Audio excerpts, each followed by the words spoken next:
protect Medicare, protect Medicaid, protect the Affordable Care Act, protect working families, protect small businesses, protect the middle class, protect free enterprise, protect our children, protect our seniors, protect our veterans, protect our women, protect our dreamers, and always protect the women's freedom to make their own reproductive health care decisions.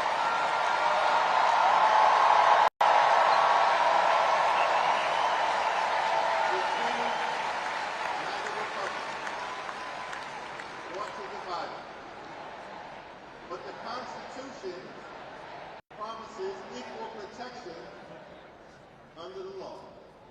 We are one nation, under God, indivisible, with liberty and justice for all.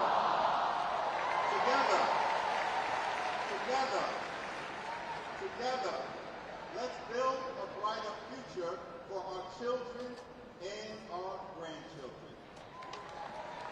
In the Old Testament, book of Psalms, the scripture tells us that weeping may endure during the long night, but joy will come in the morning. Here's how we do it.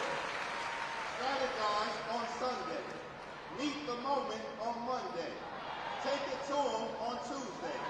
Work it out on Wednesday. Thank the Lord on Thursday. Fight the power on Friday. Set it off on Saturday.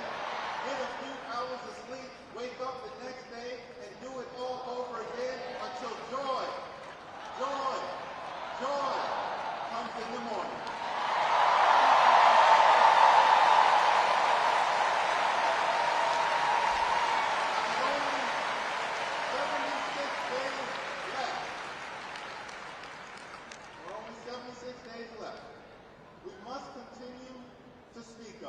We must continue to show up. We must continue to stand up, not as Democrats or Republicans, but as Americans. And when we do, nothing can stop Kamala Harris from becoming the 47th President of the United States of America. Nothing can stop House Democrats from taking back the majority. Nothing can stop the American people from continuing our march toward a more perfect union. Nothing can stop us. We're all the way up.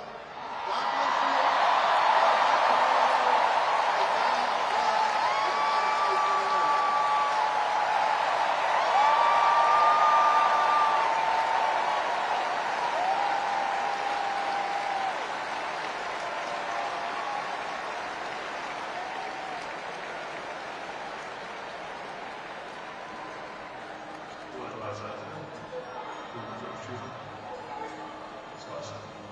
Ruby is 2 years old. I'm starting to think, will she be an iron worker like her dad?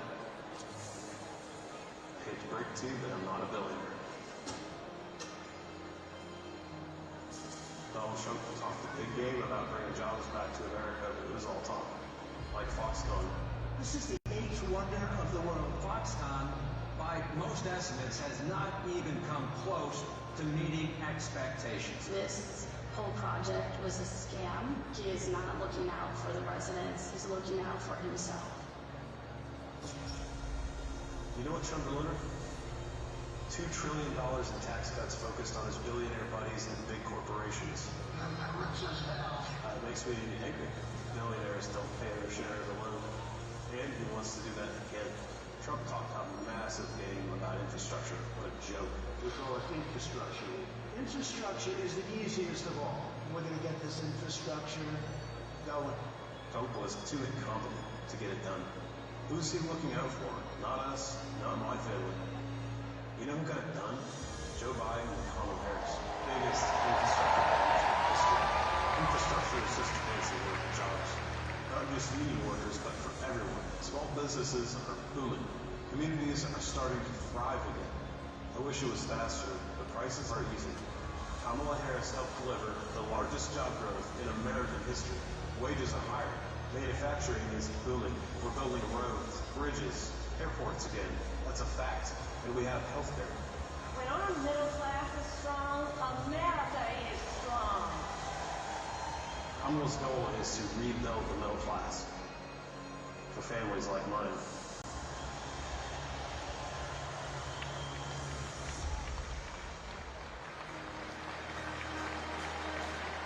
Please welcome the 42nd President of the United States, Bill Clinton.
After the last 2 days, aren't you proud to be a Democrat? And I am very grateful to the Republicans and independents that have joined us in front of the stage. And I hope they feel better about it now. Because I've seen all these things that even I have to be reminded of from time to time when I get my spirits up. I love seeing the Obamas here. I love seeing President Biden. And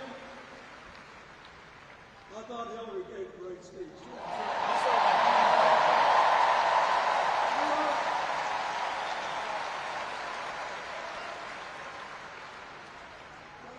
I love seeing all these young leaders.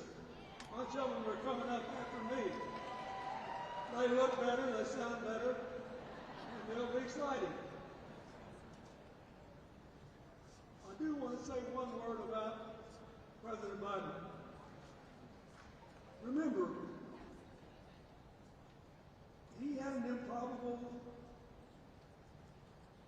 turn that made him president. And we were in the middle of a pandemic and an economic crash. He healed our sick and put the rest of us back to work. And he strengthened our alliances for peace and security. He stood up for Ukraine, trying desperately to get a ceasefire in the Middle East.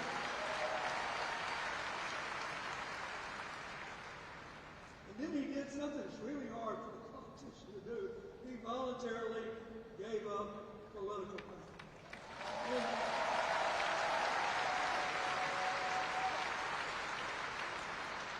George Washington knew that, and he did it. And he set the standard for us serving 2 terms before it was mandatory. It helped his legacy, and it will enhance Joe Biden's legacy.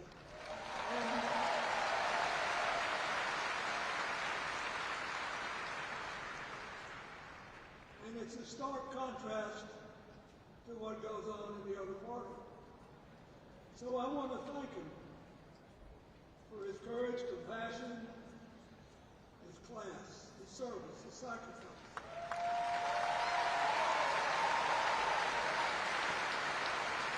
Joe Biden,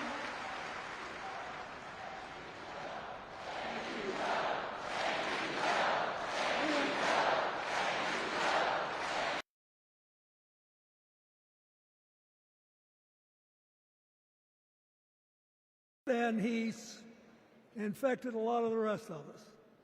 Now let's cut to the chase. I am too old to gild the lily. 2 days ago, I turned 78, the oldest man in my family of 4 generations. And the only personal vanity I want to assert is I'm still younger than Donald Trump.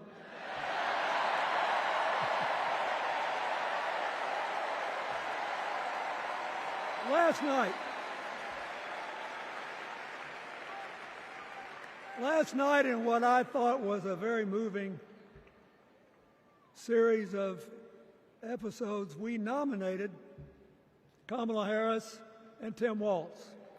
And just think about that. Two leaders with all-American but still improbable life stories. It could only happen here. Their careers, after all, started in community courtrooms and classrooms. Two leaders who spent a lifetime getting the good job done. Now, one of the things that I've noticed over my increasingly long life is that a presidential election is unique in several ways. First of all, it's the greatest job interview for the greatest job in the world. Secondly, the Constitution says we, the people, get to do the hiring. And the third thing is that every 4 years, we get to change the requirements for the job. So here's what I'm thinking, because I try to apply this in every election. Will this president take us backward or forward? Will this president give our kids a brighter future? Depends. Will this president bring us together or tear us apart? Will the president increase the peace, security, and stability and freedom that we enjoy and extend it to others as we can? We, the people, we have to make a decision about these kind of questions. And every 4 years, it's a little different because the people come at the candidates, and they say, as they're saying now, here are our problems, solve them. Here are our opportunities, seize them. Here are our fears, ease them. Here are our dreams, help them come true.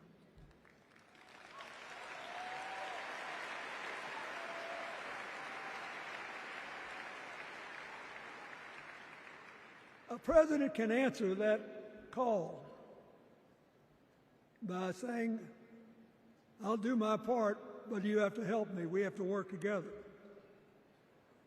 Or you can dodge what needs to be done by dividing, distracting, and diverting us. So in 2024, we got a pretty clear choice, it seems to me. Kamala Harris for the people,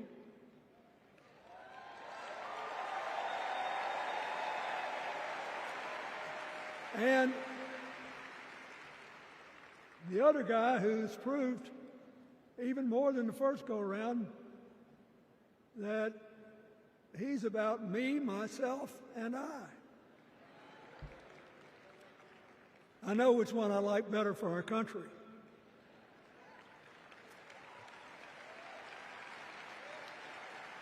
Kamala Harris will work to solve our problems, seize our opportunities, ease our fears, and make sure every single American, however they vote, has a chance to chase their dreams. You know, when she was young, she worked at McDonald's. And she greeted every person with that 1,000-watt smile and said, "How can I help you?" Now she's at the pinnacle of power, and she's still asking, How can I help you? I'll be so happy when she actually enters the White House as president, because she will break my record as the president who spent the most time at McDonald's.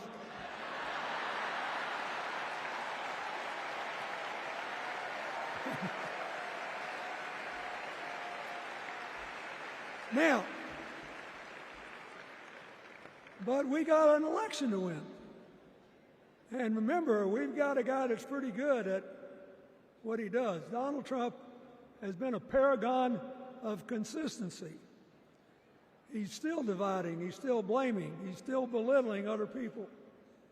He creates chaos, and then he sort of curates it as if it were precious art. Let me say, not a single day goes by, even though I've been gone for well over 23 years from the White House, not a day goes by that I don't thank the Lord for the chance I had to serve and what it meant. And one of the reasons, thank you. Wait.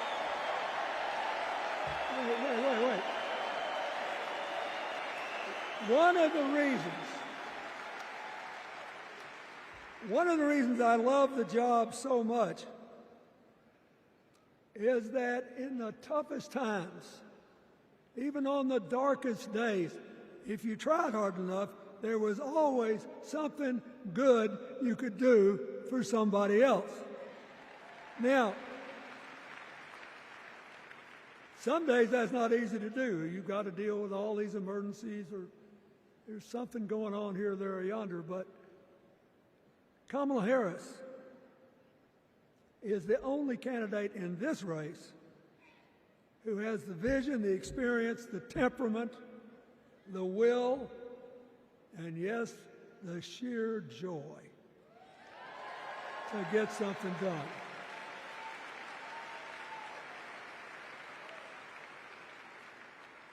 I mean, look, what does her opponent do with his voice? He mostly talks about himself, right? So the next time you hear him, don't count the lies. Count the eyes.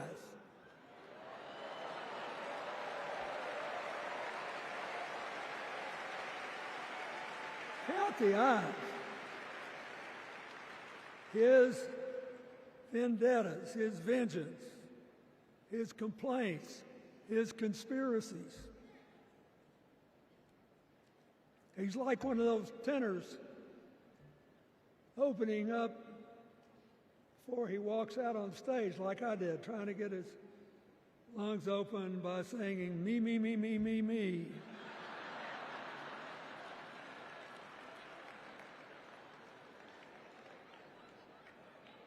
When Kamala Harris is president, every day will begin with you, you, you, you.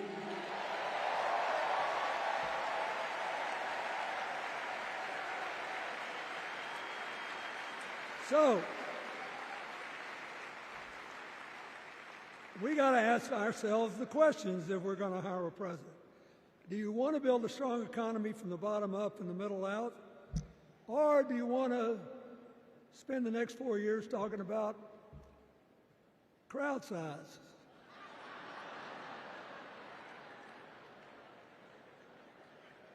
You're going to have a hard time believing this, but so help me, I triple-checked it.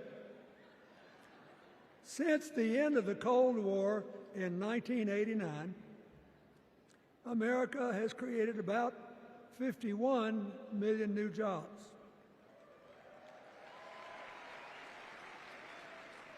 I swear I checked this 3 times. Even I couldn't believe it. What's the score? Democrats 50, Republicans 1.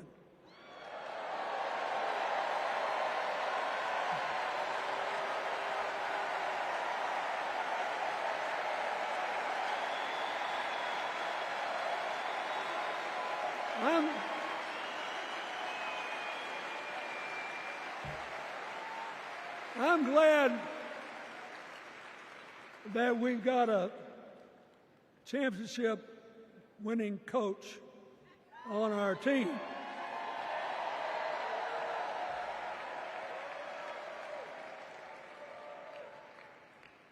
But even the most limited of us in what we know about football or any other sport knows that if you're got 50 and the other side's got 1, you're ahead.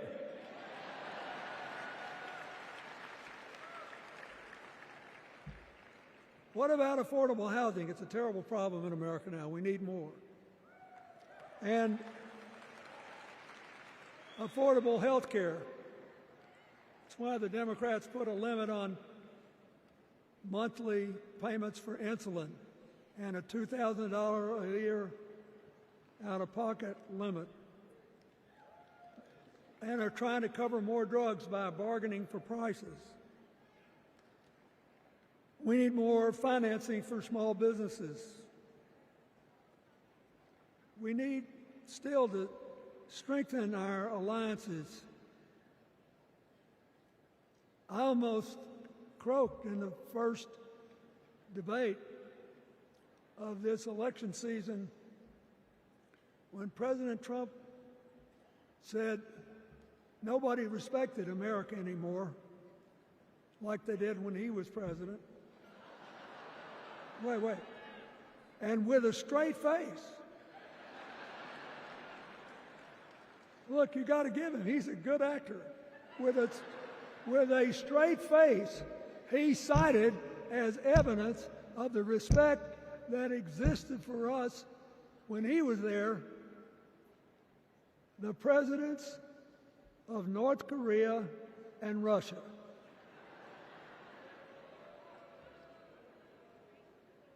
I'd rather have the people who respect us now.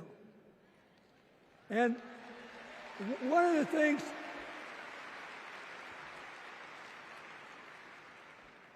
is when you send a signal to the other countries, you want them to know whether they agree with you or not, at least that you're on the level. Here's where you are and what you believe. What are they supposed to make to these endless tributes to the late, great Hannibal Lecter?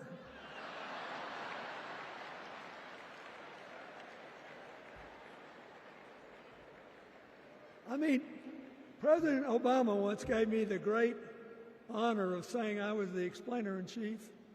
Folks, I thought about it, and I don't know what to say.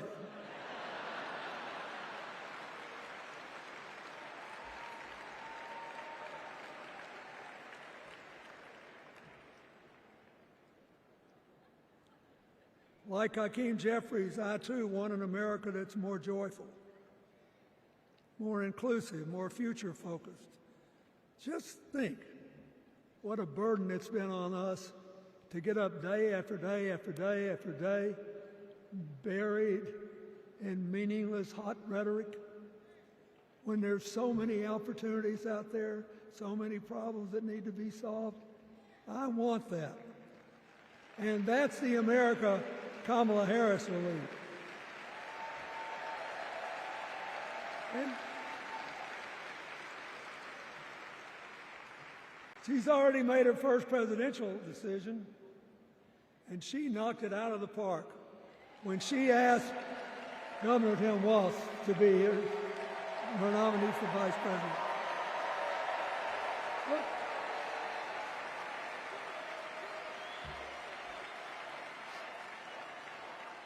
as they used to say when I was a young man growing up in Arkansas, you do not have to be all broke out with brilliance. You just look at Tim Walz, listen to him, follow his record as a teacher, as a coach, in the National Guard, as a congressman, where he was the only Democrat, save one, elected in that district in more than 100 years. And he stayed a long time. And then he became a great governor. And by all accounts, he was a crack shot who had the courage among his rural constituents to say, we do not need these assault weapons available to people who can kill our kids in school.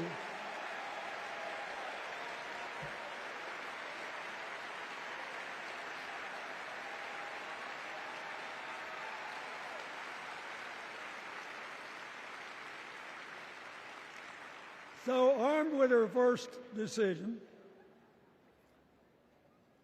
Kamala Harris confronts an interesting dilemma.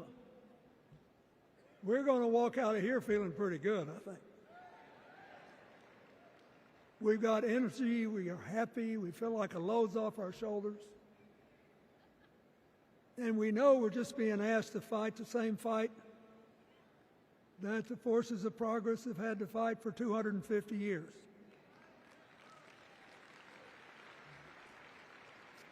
In the face of stiff and often violent opposition,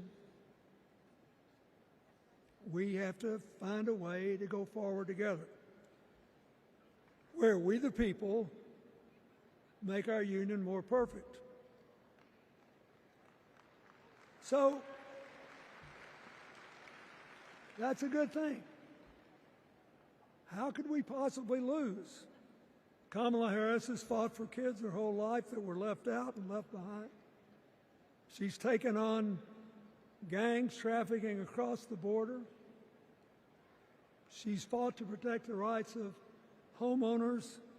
She's been our leader in the fight for reproductive freedoms, and we know a majority of the American people are with us on that.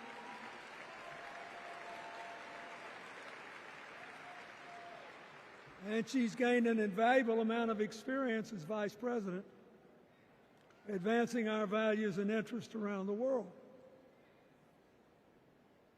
She's already said she's going to work really hard to make sure that no American working full-time lives in poverty or has to worry about their children living in poverty. She says that we got to make home ownership an achievable dream for everyone, not just a privilege. She said that and this meant a lot to me, that she would protect everybody's right to vote, whether or not they voted for her. They were citizens and they deserved the right to vote.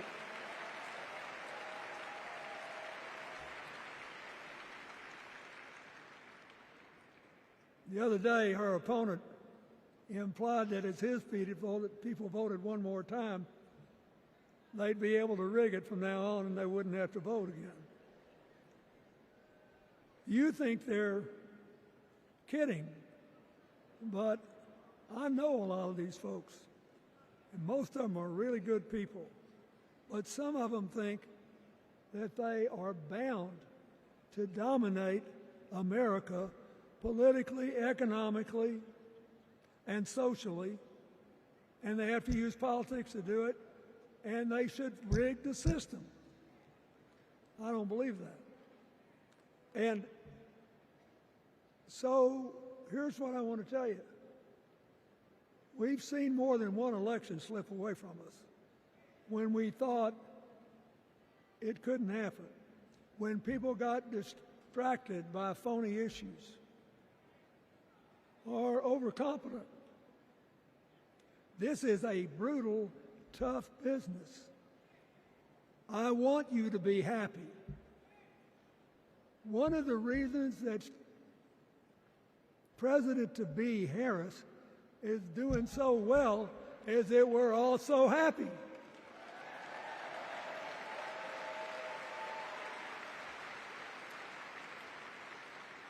But you should never underestimate your adversary. And these people are really good at distracting us, at triggering doubt, at triggering buyer's remorse. As the Obama said so eloquently last night, they are human, you know. They're bound to make a mistake now and then. We got to be tough. And so, as somebody who spends a lot of time in small towns and rural areas in New York and Arkansas and other places, I urge you to talk to all your neighbors. I urge you to meet people where they are. I urge you not to demean them, but not to pretend you don't disagree with them if you do. Treat them with respect, just the way you'd like them to treat you.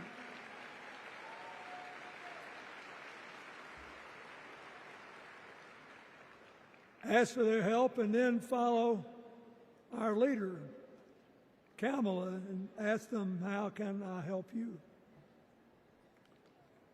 We Democrats right now have a lot of hay in the barn. We've got massive achievements, massive advances,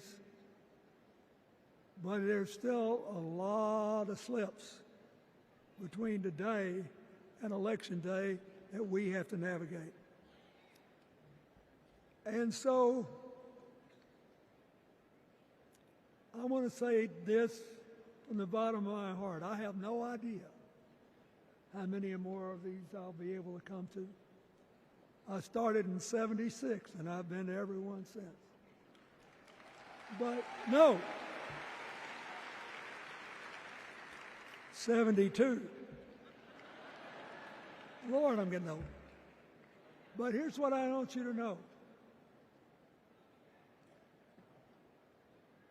If you vote for this team, if you can get them elected and let them bring in this breath of fresh air, you will be proud of it for the rest of your life. Your children will be proud of it. Your grandchildren will be proud of it.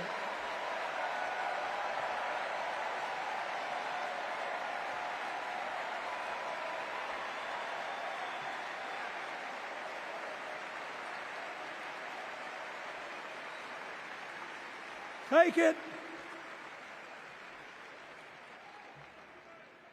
from a man who once had the honor to be called in this convention the man from hope. We need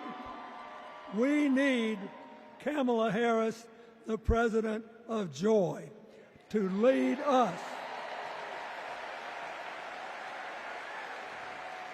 So,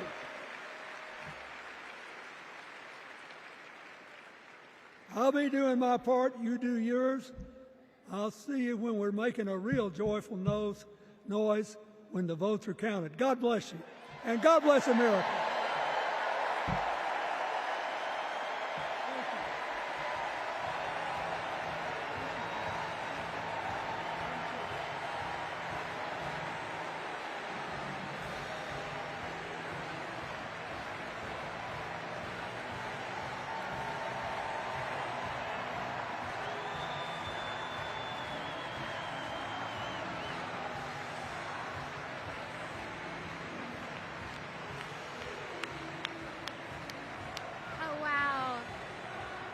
Give it up for President Clinton.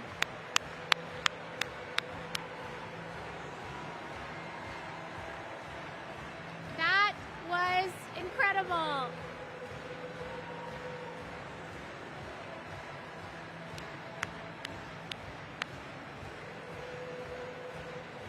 Wow. Wow, what a night so far, you guys. How about this energy in this room? I couldn't leave here without giving a shout out to the amazing delegation from my home state, Massachusetts. I love you, Massachusetts. Everyone is always hating on us, but they just don't get it. Go Sox! Go Jason Tatum! Ben Affleck, hang in there! Dunkin' Donuts is the best coffee in the world. Okay. Our next speaker needs no introduction. She was the first woman to ever serve as Speaker of the House.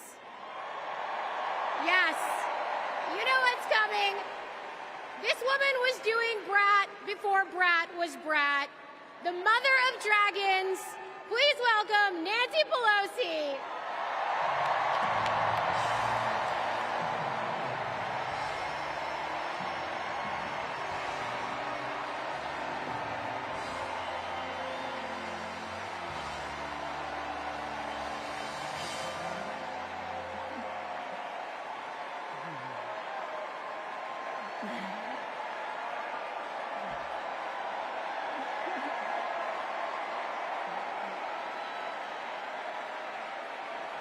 Hello, California.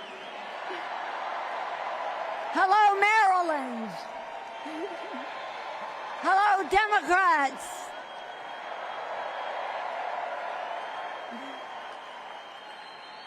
On January 20th, 2021, with the inauguration of Joe Biden and Kamala Harris, we established one of the most successful presidencies of modern times. And we quickly proved that Democrats deliver. Millions of jobs, stronger infrastructure and rural broadband, a Biden child tax credit, rescuing human pensions, honoring our veterans, bold climate action, lowering the cost of prescription drugs, all thanks to President Biden's patriotic vision of a fairer America, doing so with liberty and justice for all. Thank you, Joe.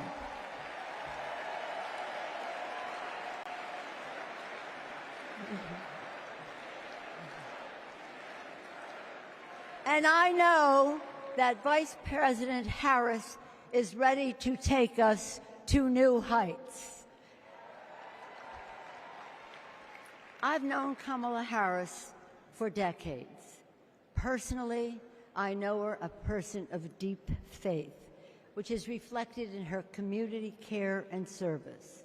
Officially, she is a leader of strength and wisdom and eloquence on policy, most recently demonstrated fighting for women's right to choose. Politically, she is astute and strategic in winning difficult elections, quickly securing the nomination with dignity and grace, and choosing Tim Walz as our vice president. I had the honor of serving with Tim for 12 years in the Congress.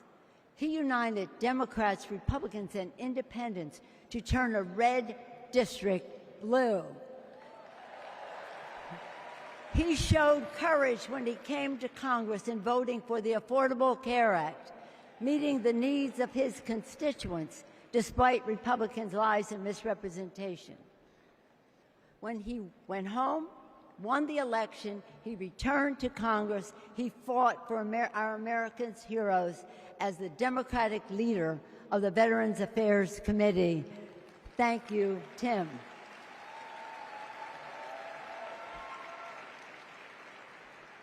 January 6th was a perilous moment for our democracy. Never before had a president of the United States so brazenly assaulted the bedrock of our democracy, so gleefully embraced political violence, so willfully betrayed his oath of office. Let us not forget who assaulted democracy on January 6th. He did.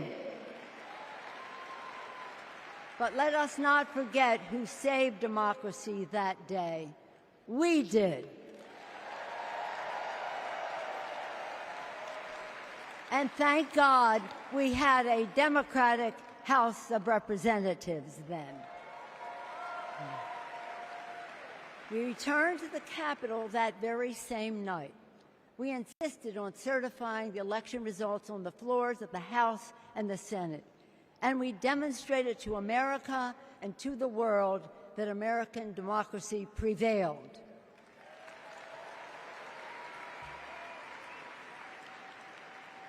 The parable of January 6th reminds us that our democracy is only as strong as the courage and commitment of those entrusted with its care.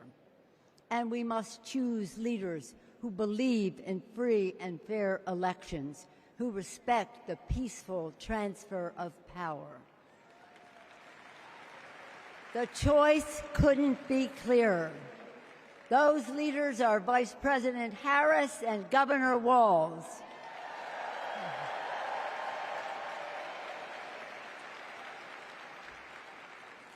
When the sun rose on January 7th, as our national anthem declares, we gave proof through the night that our flag was still there.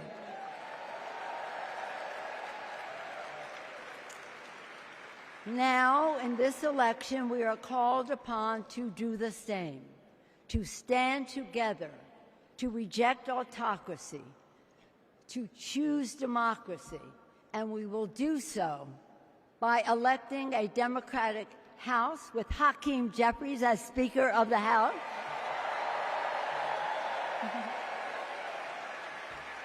electing a Democratic Senate, electing Tim Walz as Vice President of the United States, and electing Kamala Harris as the President of the United States.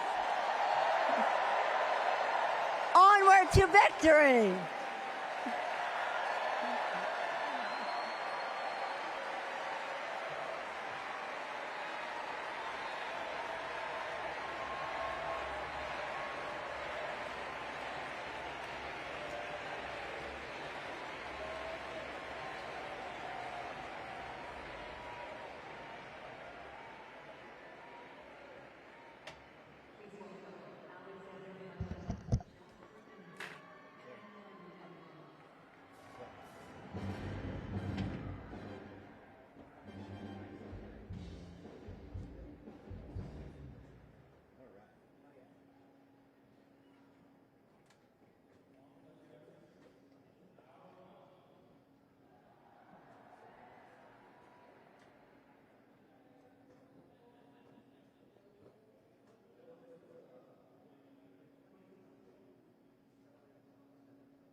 My name is Latifah Simon, and I am running for Congress. And I'm here tonight to tell you all about the Kamala Harris that I know. I'm going to tell you.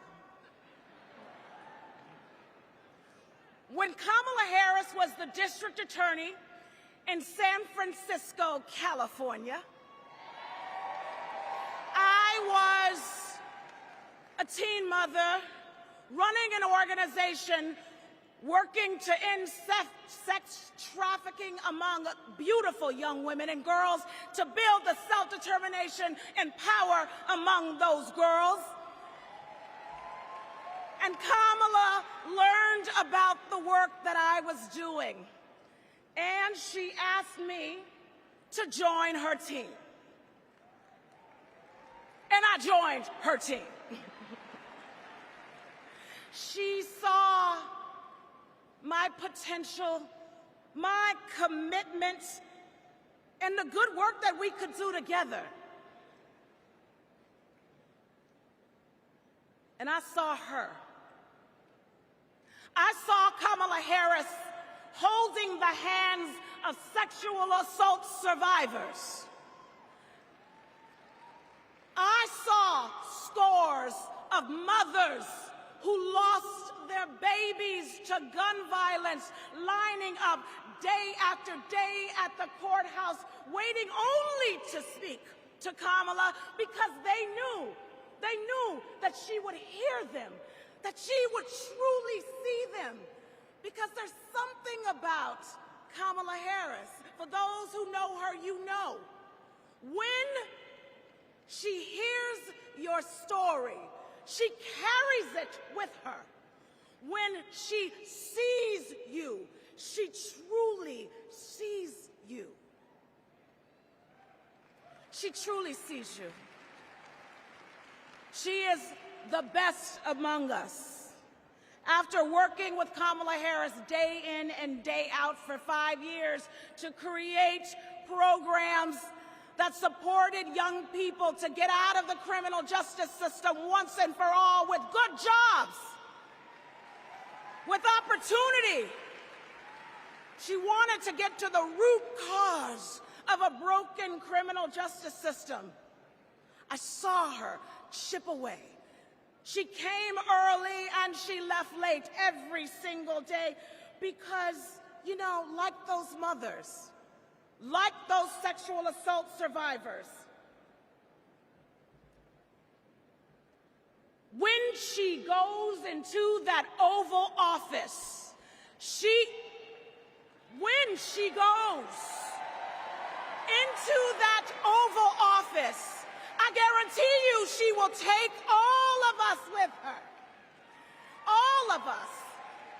The single mothers, the disabled veterans, the low-income folks who are dying to survive, the immigrants who are trying to work towards the promise of America. She will take us all. The farm workers, she will take us all with her. All of us. That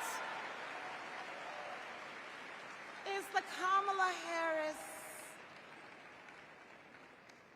that I know so deeply.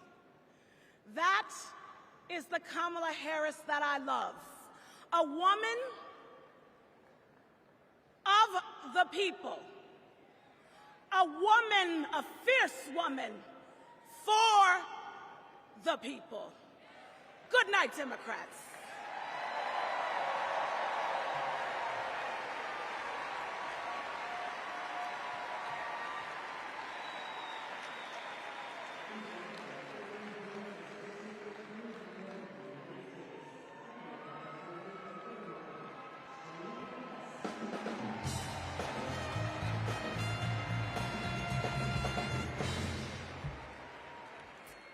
"35 years ago, in my first week at law school, I met a new classmate, Maya Harris. We became best friends, but the way Kamala tells the story, we'd already fallen in love by graduation day. And when Maya and I married, I not only gained a life partner I love, a daughter I adore, and a mother-in-law I revered, someone I affectionately called Mother Harris, I also gained a sister I cherish, Kamala. Now, Maya, Kamala, and I each pursued different legal careers, but we were motivated by the same values: a belief in equal opportunity, a yearning for fairness, a passion for justice. Values Mother Harris taught those two little girls, values that powered Kamala's public service from the very beginning. You know, one of Kamala's very first cases in the district attorney's office, it involved a woman, an innocent woman, wrongfully arrested in a police raid. It was a Friday afternoon, and the courthouse was shutting down for the weekend. And look, most prosecutors, they would have gone home and dealt with the matter the following Monday. But not Kamala. You see, my sister-in-law knew that if the judge didn't see this woman that afternoon, she'd spend the entire weekend in jail. And Kamala, she wondered, does this woman work weekends? Would she lose her job? Does she have young kids at home? Who'd feed those kids? So Kamala pleaded for the judge to return to the bench and to hear the matter. And the judge agreed. And within minutes, that woman was released back to her family that night. Now, it may seem small, but that's what it means to stand up for justice. That's what it means to stand for the people. And as Kamala says, when you know what you stand for, you know what to fight for. And look, believe me when I tell you, as a sister, a daughter, an auntie, and a mother, I've seen Kamala fight for her family. As district attorney, attorney general, U.S. Senator, and Vice President of the United States, I have watched her fight in the halls of power for those who have no voice there. And as president, I know she'll fight for you. She'll fight for all of us. Because, friends, when Kamala fights, we win. Thank you. God bless you.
Chicago, Chicago.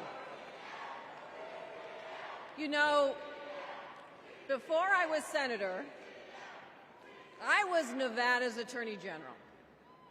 And that's when I met Kamala Harris, my colleague in California.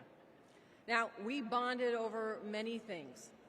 And working together, I quickly learned what kind of person she is. She is a strong leader. Here's how I know. As AGs, we took on the big banks after the foreclosure crisis. And let me tell you, Kamala did not settle for less than homeowners deserved. Her leadership helped win billions for working families nationwide. Delivering for families, that's Kamala Harris. Kamala and I also worked to protect our southern border. During that time, Kamala invited a group of AGs across the border to meet with Mexican officials. Now, we worked together to put transnational criminals and drug smugglers behind bars. Holding criminals accountable, that's Kamala Harris. Listen, and when we took on human traffickers, Kamala had us meet with survivors so that we could understand who we were fighting for. Standing up for justice, that's Kamala Harris. So trust me when I say I know she will fight for our families and our freedoms. Now, we must fight for her. Every vote matters. I know. In 2016, Nevadans elected me, the granddaughter of a baker from Mexico, to serve as the first Latina in the United States Senate. I'll tell you what. And in 2022, my re-election came down to 7,928 votes. Because of voters in Nevada, the Democrats won the Senate majority. And I'm here to tell you, we can do it again. We can send Kamala Harris and Tim Walz to the White House. Are we ready to do it? Are we ready to fight? Let's get it done, Chicago. Thank you, everyone.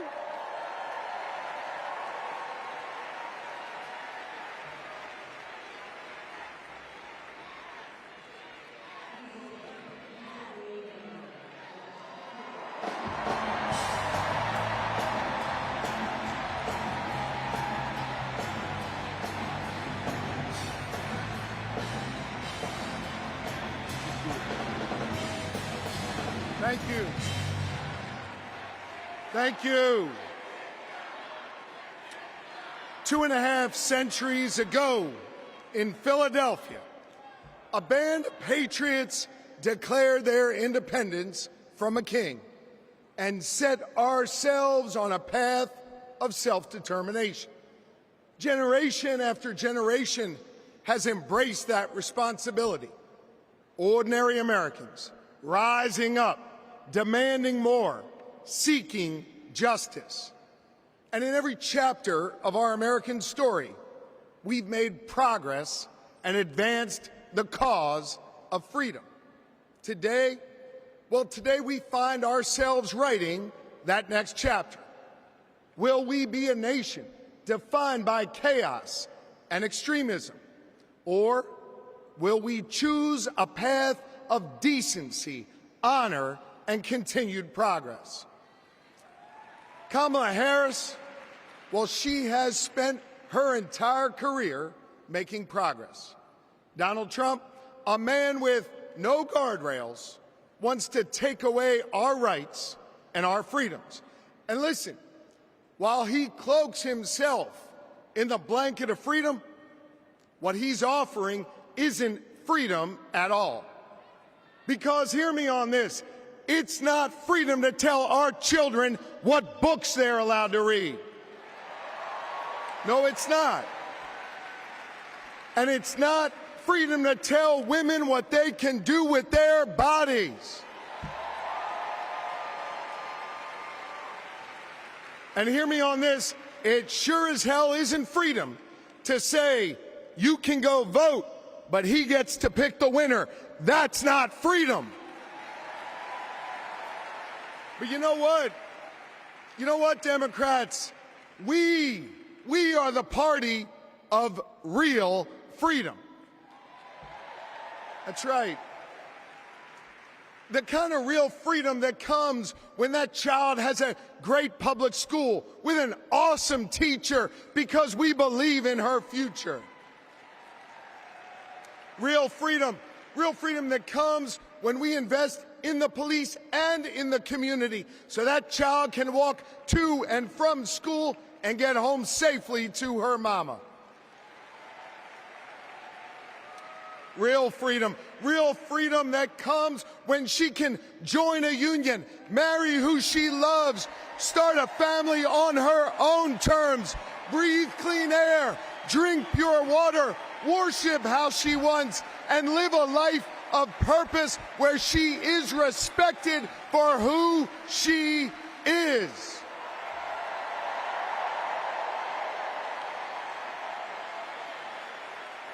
Real freedom that comes when she can look at Madam President and know that this is a nation where anything and everything is possible.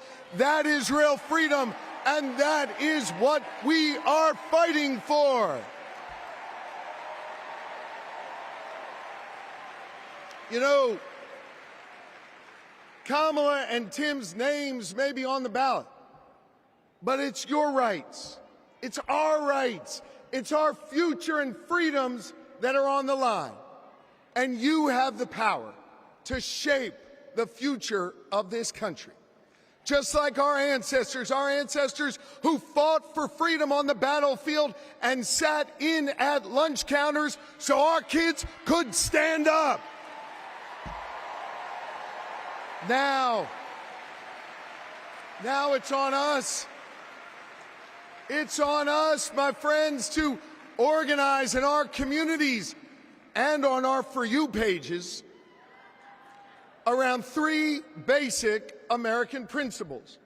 We value our freedom, we cherish our democracy, and we love this country. And listen,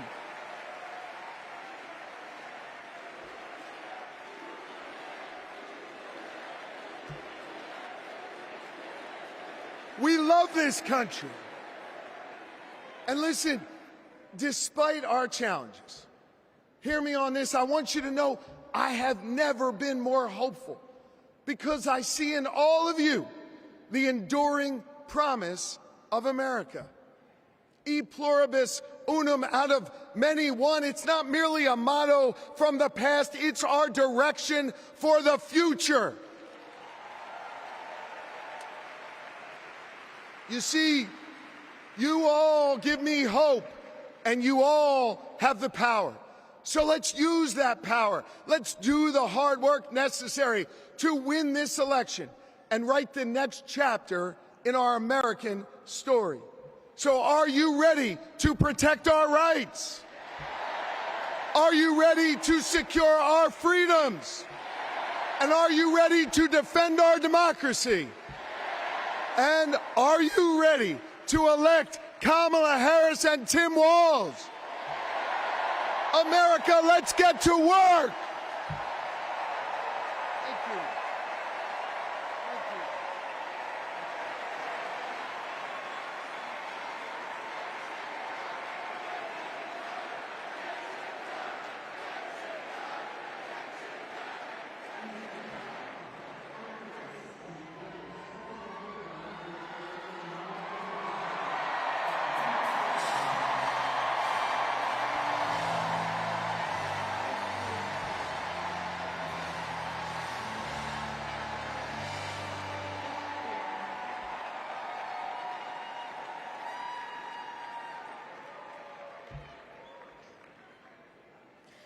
We gather at this hallowed place because we believe in the American dream. We face a race that tests if this country we cherish shall perish from the earth, and if our earth shall perish from this country. It falls to us to ensure that we do not fall, for a people that cannot stand together cannot stand at all. We are one family, regardless of religion, class, or color.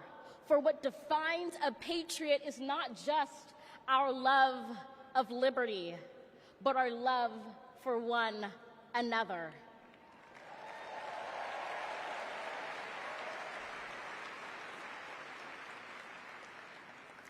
This is loud in our country's call because while we all love freedom, it is love that frees us all.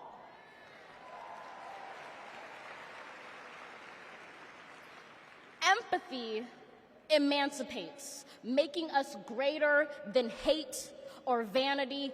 That is the American promise, powerful and pure. Divided we cannot endure, but united we can endeavor to humanize our democracy and endear democracy to humanity.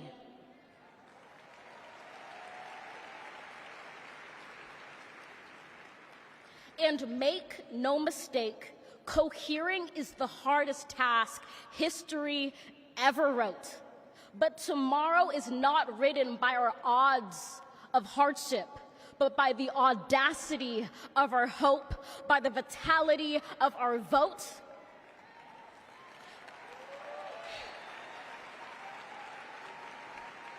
Only now, approaching this rare air, are we aware that perhaps the American dream is no dream at all, but instead a dare to dream together.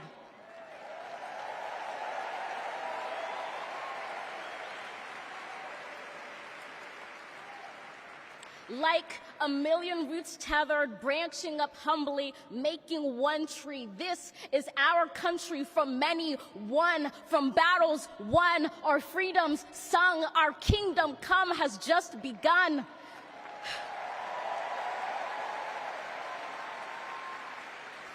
We redeem this sacred scene, ready for our journey from it. Together, we must birth this early republic and achieve an unearthly summit. Let us not just believe in the American dream, let us be worthy of it. Thank you.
Good evening, everybody!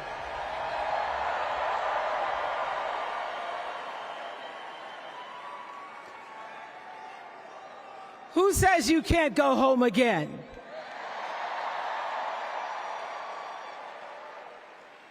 After watching the Obamas last night, that was some epic fire, wasn't it? Some epic fire. We're now so fired up, we can't wait to leave here and do something.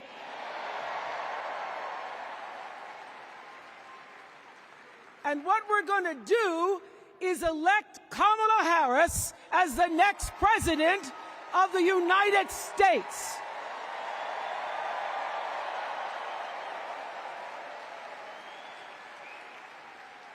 I am so honored to have been asked to speak on tonight's theme about what matters most to me, to you, and all of us Americans: freedom. There are people who want you to see our country as a nation of us against them, people who want to scare you, who want to rule you, people who'd have you believe that books are dangerous and assault rifles are safe, that there's a right way to worship and a wrong way to love, people who seek first to divide and then to conquer. But here's the thing. When we stand together, it is impossible to conquer us.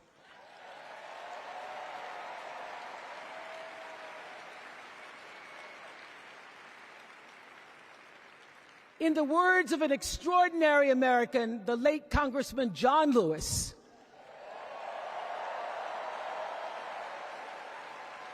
he said, no matter what ship our ancestors arrived on, we are all in the same boat now. Congressman Lewis knew very well how far this country has come because he was one of the brilliant Americans who helped to get us where we are. But he also knew that the work is not done. The work will never be done because freedom isn't free. America is an ongoing project. It requires commitment. It requires being open to the hard work and the heart work of democracy. And every now and then, it requires standing up to life's bullies.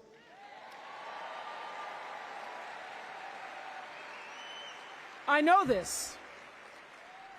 I've lived in Mississippi, in Tennessee, in Wisconsin, Maryland, Indiana, Florida, Hawaii, Colorado, California, and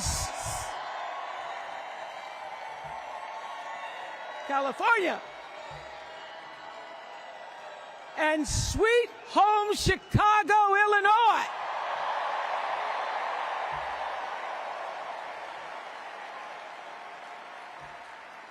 I have actually traveled this country from the redwood forests, love those redwoods, to the Gulf Stream waters. I've seen racism and sexism and income inequality and division. I've not only seen it, at times I've been on the receiving end of it. But more often than not, what I've witnessed and experienced are human beings, both conservative and liberal, who may not agree with each other, but who'd still help you in a heartbeat if you were in trouble. These are the people who make me proud to say that I am an American.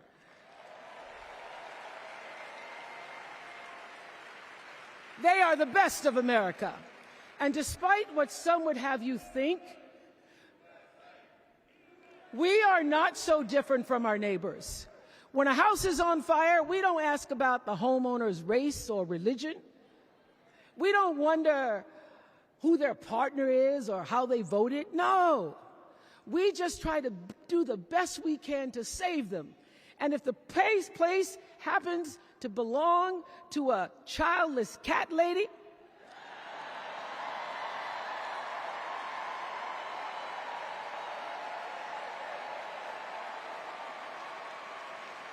Well, we try to get that cat out too.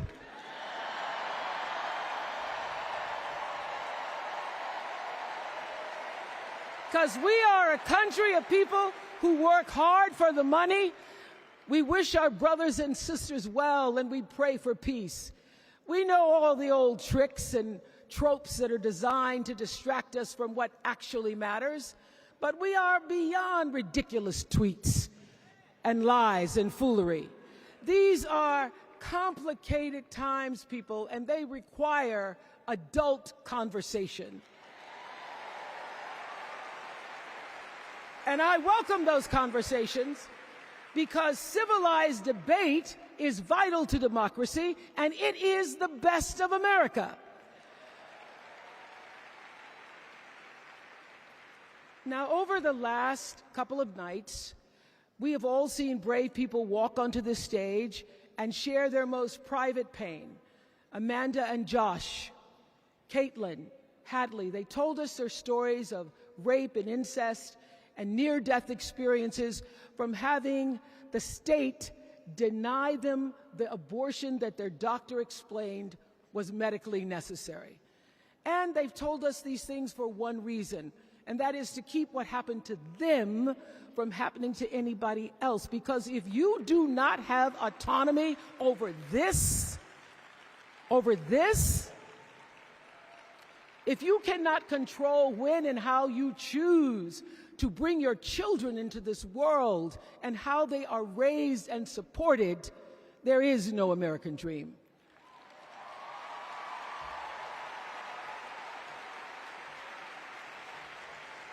The women and men who are battling to keep us from going back to a time of desperation and shame and stone cold fear, they are the new freedom fighters. And make no mistake, they are the best of America.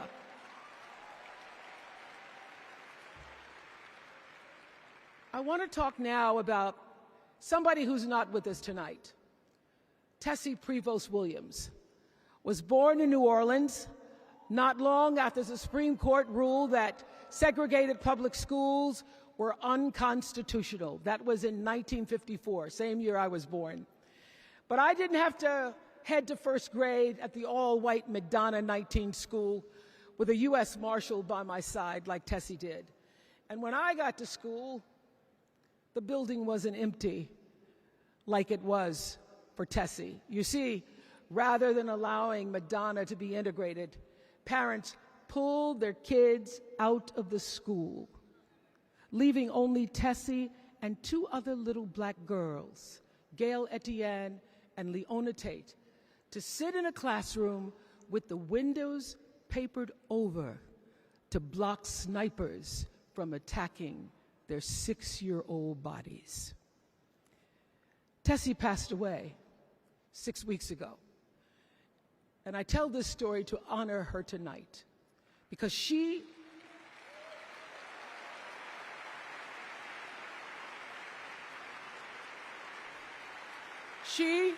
like Ruby Bridges and her friends, Leona and Gail, the New Orleans Four they were called. They broke barriers and they paid dearly for it.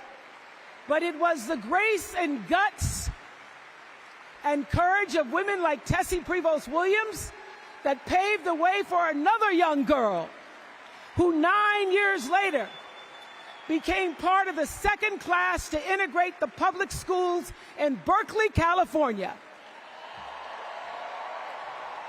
And it seems to me that at school and at home, somebody did a beautiful job of showing this young girl how to challenge the people at the top and empower the people at the bottom. They showed her how to look at the world and see not just what is, but what can be. They instilled in her a passion for justice and freedom and the glorious fighting spirit necessary to pursue that passion.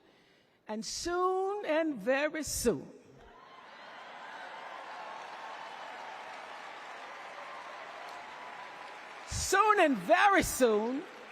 We're going to be teaching our daughters and sons about how this child of an Indian mother and a Jamaican father, two idealistic, energetic immigrants,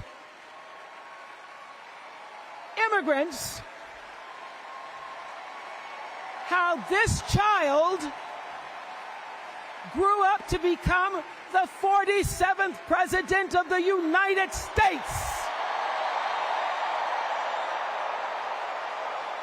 That is the best of America.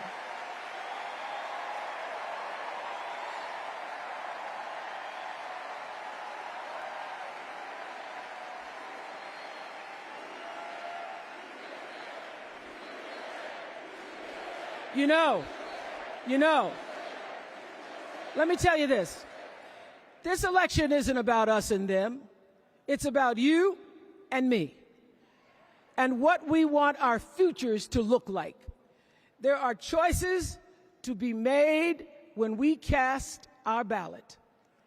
Now, there's a certain candidate that says if we just go to the polls this one time, that we'll never have to do it again. Well, you know what? You're looking at a registered independent who's proud to vote again and again and again because I'm an American and that's what Americans do. Voting is the best of America. And I have always, since I was eligible to vote, I've always voted my values. And that is what is needed in this election now more than ever. So I'm calling on all you independents and all you undecideds. You know this is true. You know I'm telling you the truth, that values and character matter most of all. In leadership and in life. And more than anything, you know this is true, that decency and respect are on the ballot in 2024.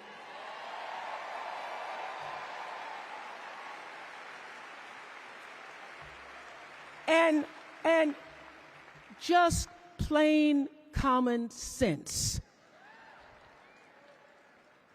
Common sense tells you that Kamala Harris and Tim Walz can give us decency and respect. They're the ones that give it to us. So, we are Americans. We are Americans. Let us choose loyalty to the Constitution over loyalty to any individual. Because that's the best of America. And let us choose optimism over cynicism, because that's the best of America. And let us choose inclusion over retribution. Let us choose common sense over nonsense.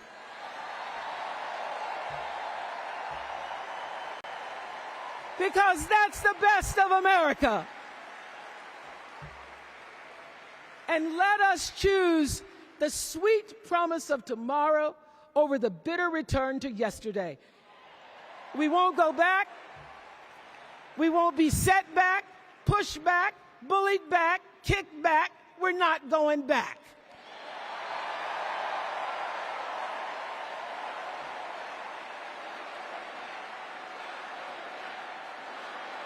Not going back.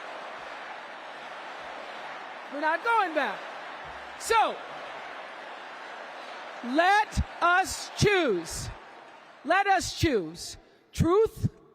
Let us choose honor. And let us choose joy.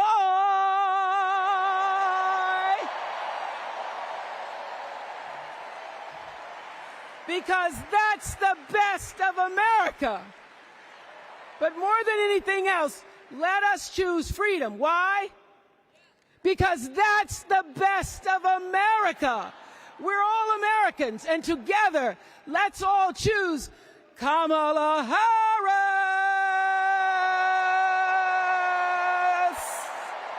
Thank you, Chicago. Thank you, America.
Thank you. Thank you. On March 26th,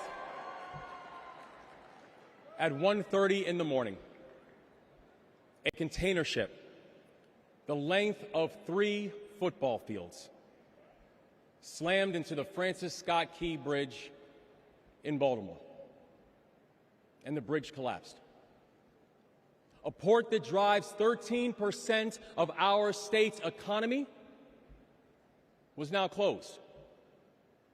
Thousands of workers were hours away from waking up and realizing they no longer had a job.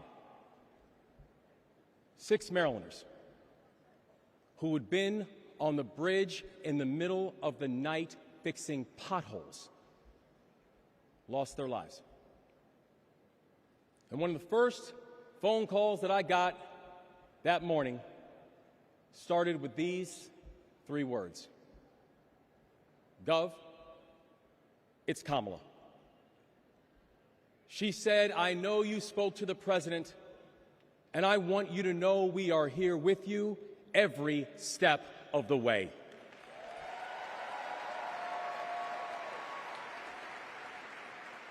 Now, I joined the Army when I was 17. In fact, I was too young to sign the paperwork. I had to ask my mom to sign the paperwork for me because I don't have bone spurs.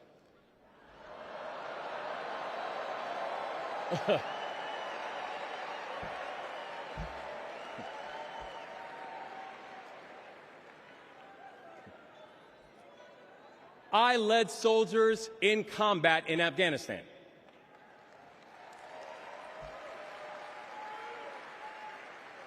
And my training taught me that you never learn anything about anybody when times are easy.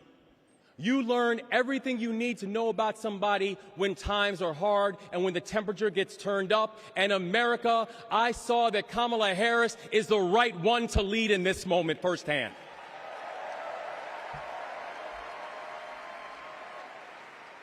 And united with the Almighty God's grace, we brought closure to the families of the 6 victims. And while many said it could take 11 months to reopen the port of Baltimore, we got it done in 11 weeks.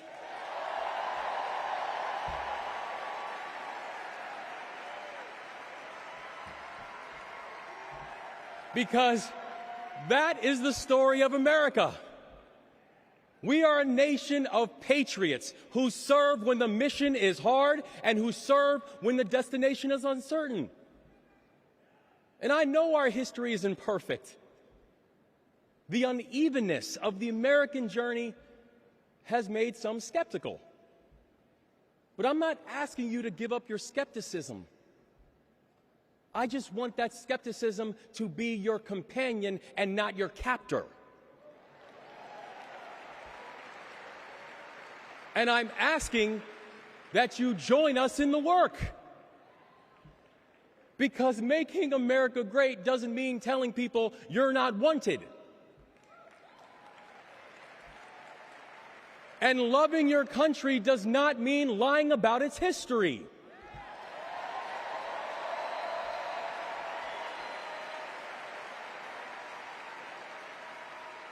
Making America great means saying the ambitions of this country would be incomplete without your help. It's the legacy of those 6 workers who fixed potholes on a bridge while we slept, who were born in a different country, but who knew that America was big enough for them too.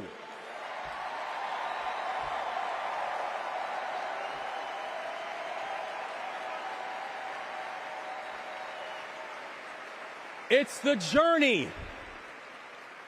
It's the journey of a man raised by a remarkable immigrant single mom, a man who felt handcuffs on his wrists at 11 years old, who now stands before you as the 63rd governor of Maryland and the first black governor in the history of our state.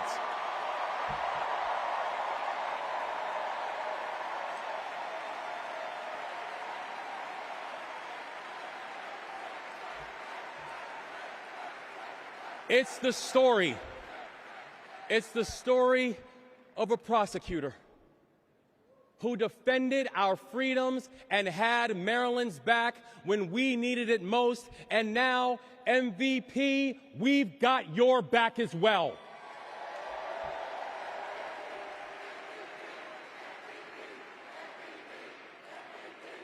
That's right. It's my fellow veteran, my brother, and the next Vice President of the United States, Tim Walz.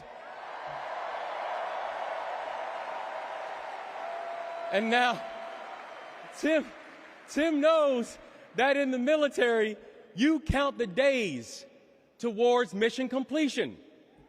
So guess what, y'all? We have got 75 days and a wake-up until Election Day. 75 days and a wake-up for us to prove what Americans can do when the pressure is on. 75 days and a wake-up for us to show that true patriots do not whine and complain. We put our heads down and we get to work. 75 days and a wake-up to build a future that those who came before us hope for, and those who come after us that they deserve. And 75 days and a wake-up to elect a leader who is willing to believe in the best of us, and that leader is Kamala Harris, the next President of the United States. Thank you, God bless you, and let's leave no one behind.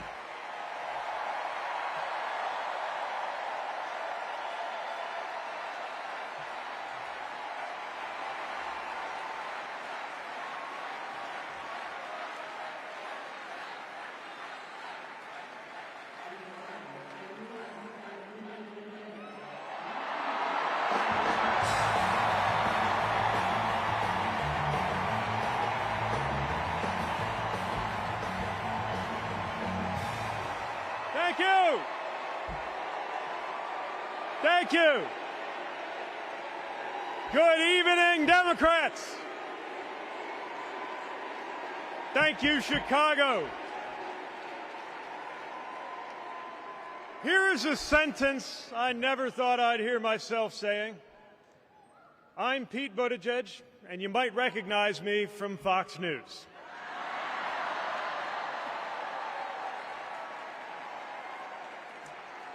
I believe in going anywhere, in service of a good cause, and friends, we gather in a very good cause, electing Kamala Harris and Tim Walz, the next President and Vice President of the United States.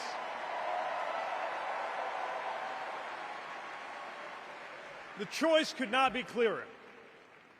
Donald Trump rants about law and order, as if he wasn't a convicted criminal running against a prosecutor. As if we were going to forget that crime was higher on his watch. Talks about the forgotten man, hoping we'll forget that the only economic promise that he actually kept was to cut taxes for the rich.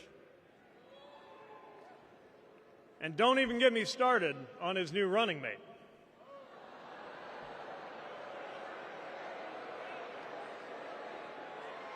At least Mike Pence was polite. J.D. Vance is one of those guys who thinks if you don't live the life that he has in mind for you, then you don't count. Someone who said that if you don't have kids, you have, quote, no physical commitment to the future of this country. You know, Senator, when I deployed to Afghanistan, I didn't have kids then. Many of the men and women who went outside the wire with me didn't have kids either. But let me tell you, our commitment to the future of this country was pretty damn physical.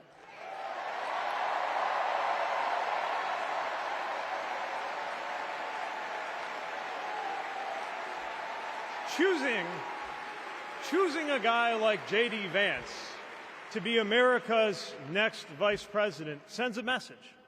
And the message is that they are doubling down on negativity and grievance. Committing to a concept of campaigning best summed up in one word: darkness. Darkness is what they are selling. The thing is, I just don't believe that America today is in the market for darkness. I believe America is ready for a better kind of politics. Yes, politics at its worst can be ugly, crushing, demeaning, but it doesn't have to be. At its best, politics can be empowering, uplifting. It can even be a kind of soul craft. My faith teaches me that the world isn't made up of good people and bad people, but rather that each of us is capable of good and bad things. And I believe leaders matter because of what they bring out in each of us, the good or the bad. Right now, the other side is appealing to what is smallest within you. They're telling you that greatness comes from going back to the past. They're telling you that anyone different from you is a threat. They're telling you that your neighbor or nephew or daughter who disagrees with you politically isn't just wrong, but is now the enemy. I believe in a better politics, one that finds us at our most decent and open and brave. The kind of politics that Kamala Harris and Tim Walz are offering. And as you have felt these many days, that kind of politics also just feels better to be part of.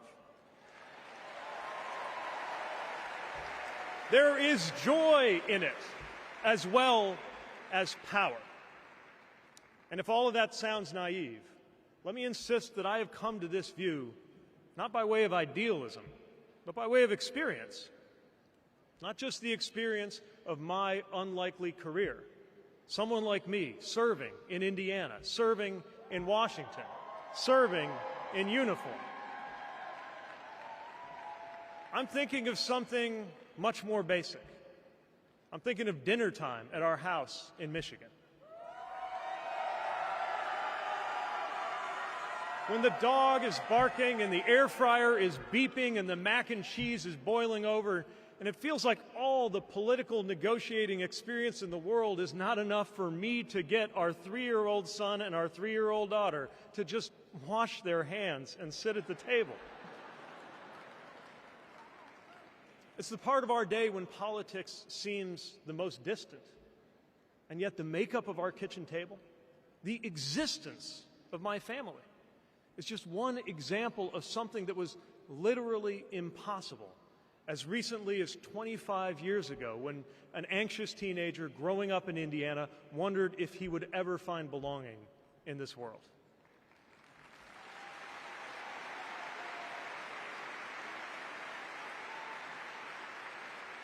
This kind of life went from impossible to possible, from possible to real, from real to almost ordinary in less than half a lifetime. But that didn't just happen. It was brought about through idealism and courage, through organizing and persuasion and storytelling, and yes, through politics, the right kind of politics, the kind of politics that can make an impossible dream into an everyday reality. I don't presume to know what it's like in your kitchen, but I know, as sure as I am standing here, that everything in it, the bills you pay at that table, the shape of the family that sits there, the fears and the dreams that you talk about late into the night there, all of it compels us to demand more from our politics than a rerun of some TV wrestling death match. So this November, we get to choose. We get to choose our president. We get to choose our policies, but most of all, we will choose a better politics. A politics that calls us to our better selves and offers us a better everyday. That is what Kamala Harris and Tim Walz represents. That is what Democrats represent. That is what awaits us when America decides to end Trump's politics of darkness once and for all. That is what we choose when we embrace the leaders who are out there building bridges and reject the ones who are out there banning books. This is what we will work for every day to November and beyond. So let's go win this. Thank you, Democrats. Thank you.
Okay. That was a warm-up act. On behalf of the great state of Minnesota, where purple reigns, I stand before you in support of our next Vice President, Tim Walz. In Minnesota, we trust a coach who turned a team that was 0-27 into state champions. In Minnesota, we trust a hunter who has stood in a deer stand in 10-degree weather. In Minnesota, we trust a candidate who has made a viral video on how to change a burnt-out headlight. And I know we aren't alone, but in Minnesota, we love a dad in plaid.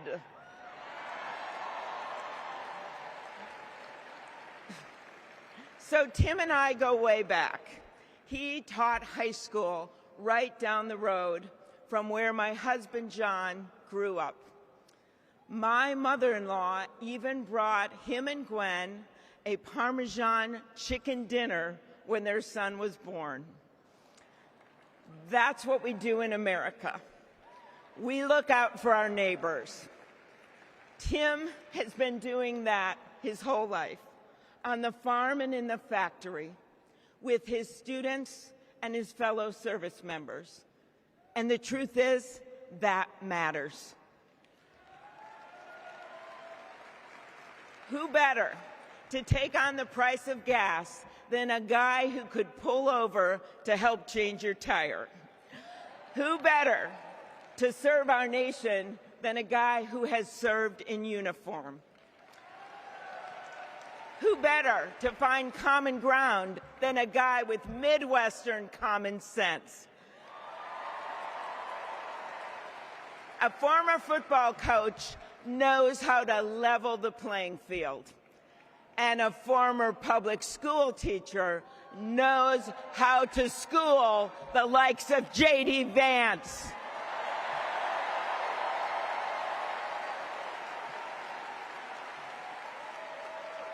What you've done with your life matters, and what you do with power matters too. Tim has delivered paid leave, school lunches, and the biggest tax cut in Minnesota history. A Democrat from a red district in a purple state Tim has brought Minnesota together. And together with Vice President Kamala Harris, I know he will do the same for our nation. America, there is so much that we share, so much that connects us.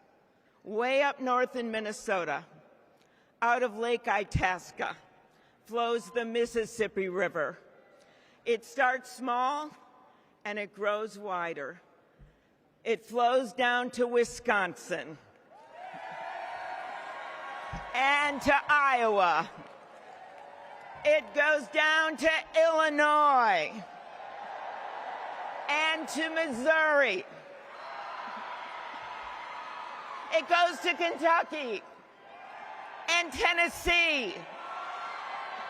It goes to Arkansas, and it goes way down to Mississippi. And then it goes all the way down to New Orleans, Louisiana, where the spirit of our nation's resilience abounds.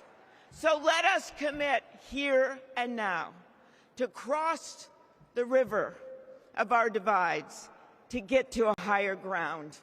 And let us join together to elect Kamala Harris and Tim Walz.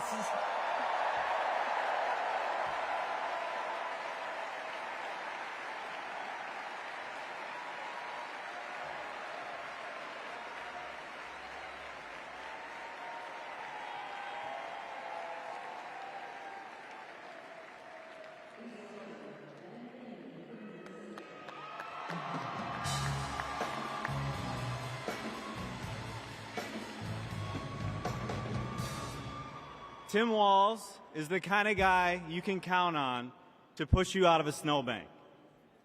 I know this because Tim Walz has pushed me out of a snowbank. I grew up next door to the Walzes in Mankato. Mr. Walz was also my geography teacher and my coach. Not for high school football, but for 7th grade basketball and track. So what was a high school football coach doing, coaching 7th grade basketball and track? Well, there was a kid in the high school who couldn't afford to pay for lunch, and he ran up a lot of debt. And Tim and Gwen decided they'd help pay it off. They started calling around the district to see if there were any positions they could fill to make a little extra money, and that's how he wound up coaching us 7th graders. That's right. Coach Walz got us excited about what we might achieve together. He believed in us, and he helped us believe in each other. And his leadership stuck. That track team went on to win a state title, just like the football team. That's right. Speaking of which, come on out, Scarlets. Yeah. Yeah.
You know, all this got me thinking about the kinds of leaders we need. We want the people in charge to be genuine, compassionate, and trustworthy. The thing is, there are people in our neighborhoods who fit this description. The kind of people who display quiet leadership by helping kids pay for their lunches, by bringing teams together to believe in each other. And when we're stuck in the snow, They push us out. Well, in my neighborhood, we always wish that people like that would run for office. Well, in my neighborhood, someone like that did run for office. And he's going to be a wonderful vice president. Thanks very much.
Wow.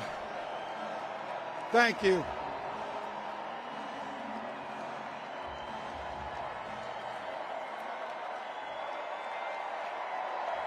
Thank you.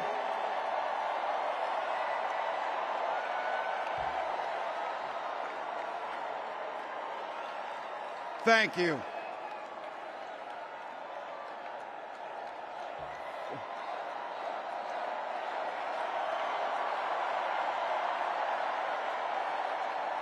Wow. Well, thank you. Thank you, first of all, to Vice President Harris. Thanks for putting your trust in me and for inviting me to be part of this incredible campaign. And a thank you to President Joe Biden for 4 years of strong, historic leadership.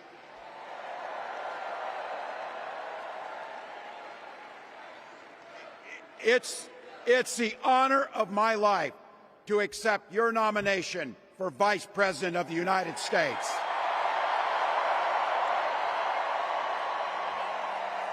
We're all here tonight for one beautiful, simple reason. We love this country. So thank you to all of you here in Chicago and all of you watching at home tonight. Thank you for your passion. Thank you for your determination.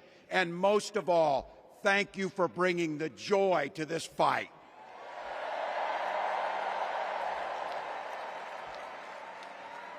Now, I grew up in Butte, Nebraska, a town of 400 people. I had 24 kids in my high school class, and none of them went to Yale. But I'll tell you what, growing up in a small town like that, you learn how to take care of each other. That family down the road, they may not think like you do. They may not pray like you do. They may not love like you do. But they're your neighbors. And you look out for them, and they look out for you. Everybody belongs. And everybody has a responsibility to contribute. For me, it was serving in the Army National Guard. I joined up 2 days after my 17th birthday, and I proudly wore our nation's uniform for 24 years. My dad, a Korean War-era Army veteran, died of lung cancer a couple years later. He left behind a mountain of medical debt. Thank God for Social Security survivor benefits. And thank God for the GI Bill that allowed my dad and me to go to college, and millions of other Americans. Eventually, like the rest of my family, I fell in love with teaching. Three out of 4 of us married teachers. I wound up teaching social studies and coaching football at Mankato West High School. Go Scarlets! We ran a 44 defense.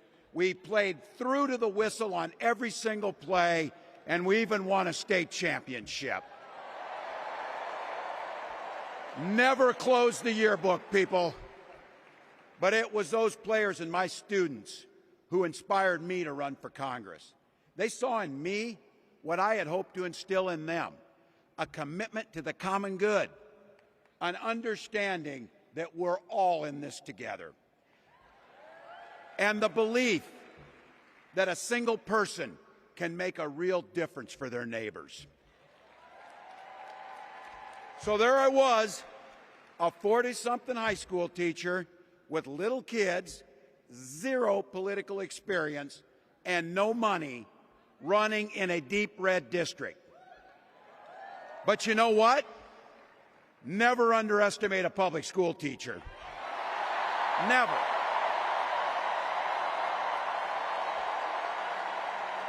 I represented my neighbors in Congress for 12 years, and I learned an awful lot.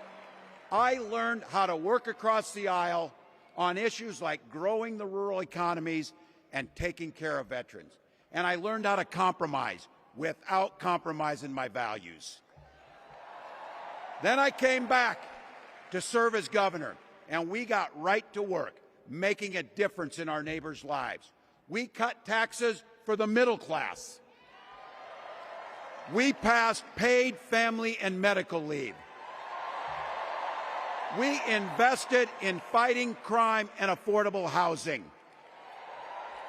We cut the cost of prescription drugs and helped people escape the kind of medical debt that nearly sank my family. And we made sure that every kid in our state gets breakfast and lunch every day. So while other states were banning books from their schools, we were banishing hunger from ours.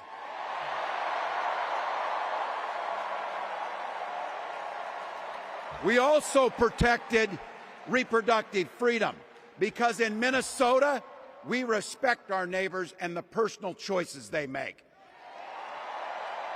And even if we wouldn't make those same choices for ourselves, we've got a golden rule. Mind your own damn business.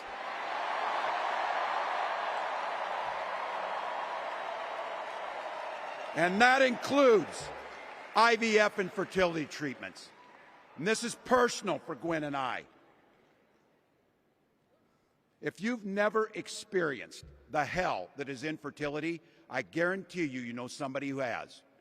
And I can remember praying each night for a phone call. The pit in your stomach when the phone would ring, and the absolute agony when we heard the treatments hadn't worked. It took Gwen and I years, but we had access to fertility treatments. And when our daughter was born, we named her Hope. Hope, Gus, and Gwen, you are my entire world, and I love you.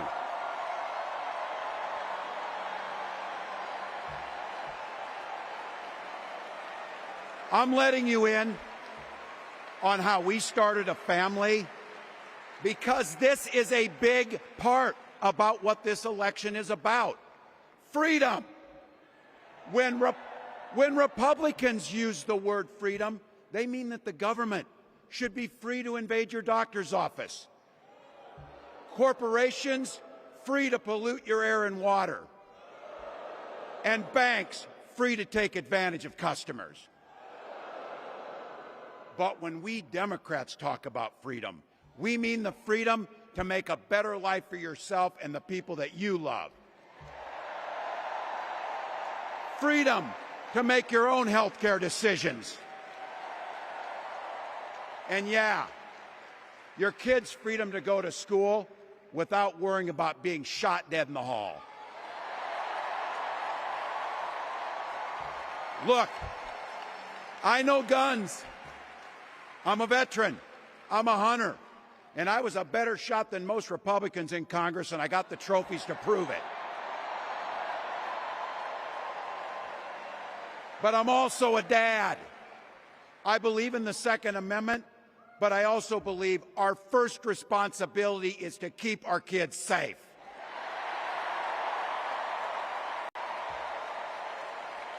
That's what this is all about. The responsibility we have to our kids, to each other, and to the future that we're building together, in which everyone is free to build the kind of life they want. But not everyone has that same sense of responsibility. Some folks just don't understand what it takes to be a good neighbor. Take Donald Trump and J.D. Vance. Their Project 2025 will make things much, much harder for people who are just trying to live their lives. They spent a lot of time pretending they know nothing about this. But look, I coached high school football long enough to know, and trust me on this, when somebody takes the time to draw up a playbook, they're going to use it.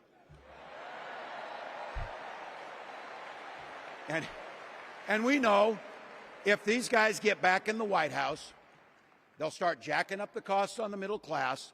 They'll repeal the Affordable Care Act. They'll gut Social Security and Medicare. And they will ban abortion across this country, with or without Congress. Here's the thing. It's an agenda nobody asked for. It's an agenda that serves nobody except the richest and the most extreme amongst us.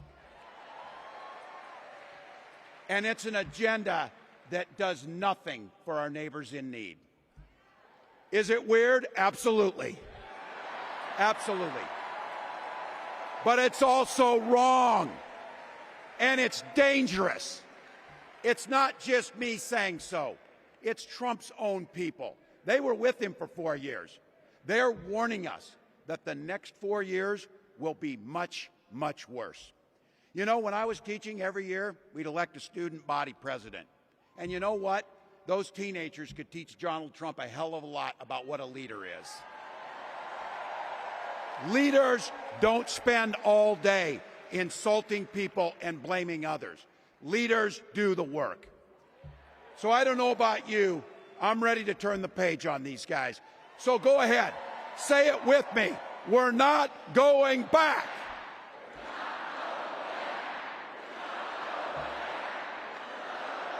We've got something better to offer the American people. It starts with our candidate, Kamala Harris. From her first day as a prosecutor, as a district attorney, as an attorney general, as a United States senator, and then our vice president, she's fought on the side of the American people. She's taken on the predators and fraudsters. She's taken down the transnational gangs, and she stood up to powerful corporate interests. She has never hesitated to reach across that aisle if it meant improving your lives. And she's always done it with energy, with passion, and with joy. Folks, we've got a chance to make Kamala Harris the next president of the United States.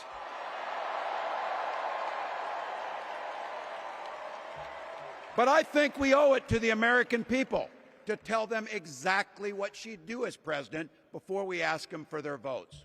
So here, this is the part, clip and save it and send it to your undecided relatives so they know. If you're a middle-class family or a family trying to get into the middle class, Kamala Harris is going to cut your taxes. If you're getting squeezed by prescription drug prices, Kamala Harris is going to take on Big Pharma. If you're hoping to buy a home, Kamala Harris is going to help make it more affordable. And no matter who you are, Kamala Harris is going to stand up and fight for your freedom to live the life that you want to lead.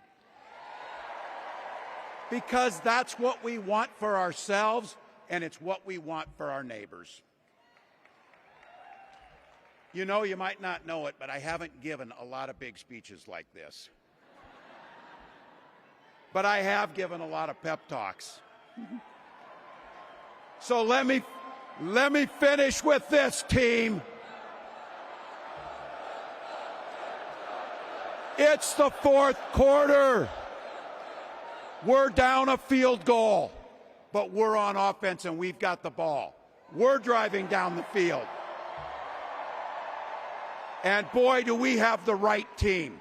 Kamala Harris is tough. Kamala Harris is experienced, and Kamala Harris is ready. Our job for everyone watching is to get in the trenches and do the blocking and tackling. 1 inch at a time, 1 yard at a time, 1 phone call at a time, 1 door knock at a time, 1 $5 donation at a time. Look, we got 76 days. That's nothing. There'll be time to sleep when you're dead. We're going to leave it on the field. That's how we'll keep moving forward. That's how we'll turn the page on Donald Trump. That's how we'll build a country where workers come first. Health care and housing are human rights. And the government stays the hell out of your bedroom.